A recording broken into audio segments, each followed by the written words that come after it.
Let's be real. Spanish verbs can be tricky, but if you've ever been stumped by them, you are in exactly the right place. Today, we're cracking the code on one of the biggest hurdles for learners, those pesky stem-changing verbs. And I promise, in just the next few minutes, I'm going to show you one simple visual trick that will make it all finally click.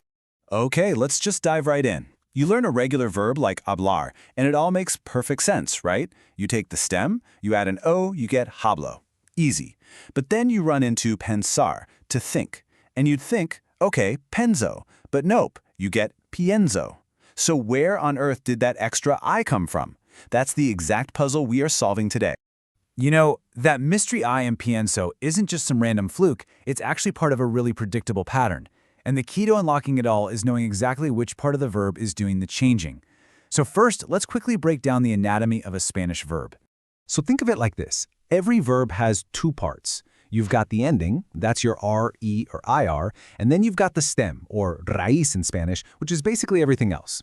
So for hablar, the stem is habl. For pensar, it's pens. And it's this core part, the stem, that holds the entire secret. Okay, get ready for the aha moment. Seriously, forget all the complicated grammar rules for just a second.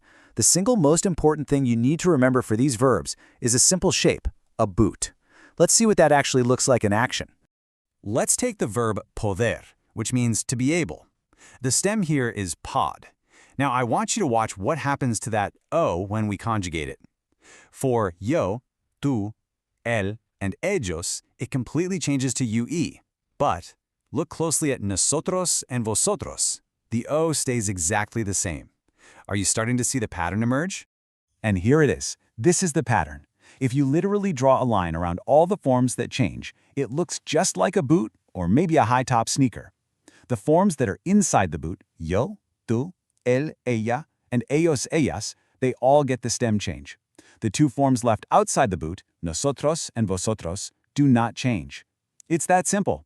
If it's in the boot, the stem changes. So now that you have the master pattern, the boot, which tells you where the change happens, let's look at the three main types of vowel changes you're going to run into. Once you know these, you've pretty much cracked the code for almost all of these verbs. The first one, and by far the most common type of change, is when the E in the verb stem flips to an IE. Seriously, you are going to see this one everywhere. Just take a look at these super common verbs. Querer, to want, becomes quiero. Pensar, to think, becomes pienso. And the boot pattern holds up perfectly for both.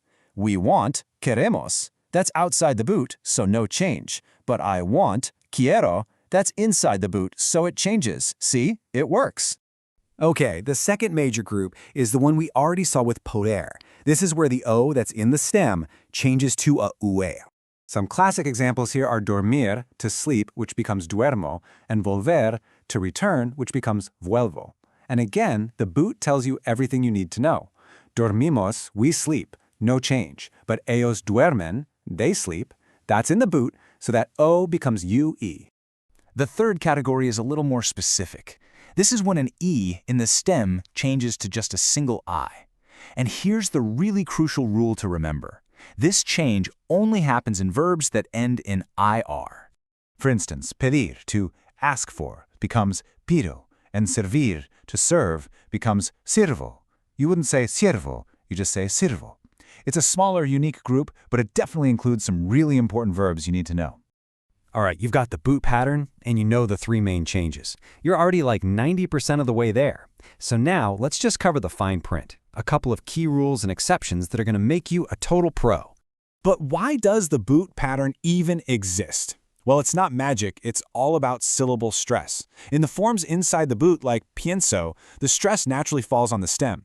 That stress is what triggers the vowel change. But in a word like pensamos, the stress actually moves to the ending, so there's no trigger and therefore no change. That's the hidden engine behind the entire pattern.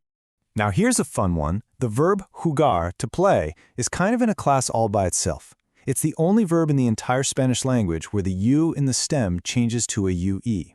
It follows the exact same boot pattern, juego, but jugamos. It's just a unique one you'll have to remember. Okay, just a quick word of warning. Some verbs look like they might be stem changers, but they're actually just irregular in their own special ways. Verbs like tener, venir, and decir have some changes in the yo form and also in the boot, but they follow their own unique rules. It's really best to just learn these ones separately. And now, I have some great news for you. This whole boot concept, it's pretty much a present tense thing. When you move to other tenses, like the imperfect past tense, guess what? No stem changes at all. So this complexity is largely contained right here in the present. So we've broken down the what and the why. The final, most important step is the how. How do you actually take this knowledge and make it an automatic second nature part of your Spanish? Well, here's a simple, effective game plan. It all comes down to 3 simple steps. First, learn them in groups. Don't learn them randomly. Learn all the E to E verbs together, for example.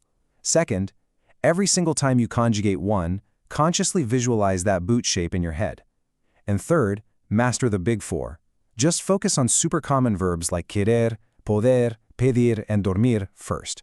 If you know those 4 cold, the pattern will be locked in your brain for good. And here it is, the most powerful shortcut of all.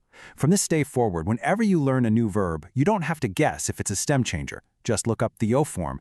If that first-person form has a vowel change, like pienso, you know for a fact you found a boot verb. You can then instantly apply that pattern to all the other forms. It is the ultimate cheat code. So there you have it. You have the code, you have the pattern, and you have the plan. The boot is your new best friend for mastering hundreds of Spanish verbs with total confidence. So the only question left is, which one are you going to practice first?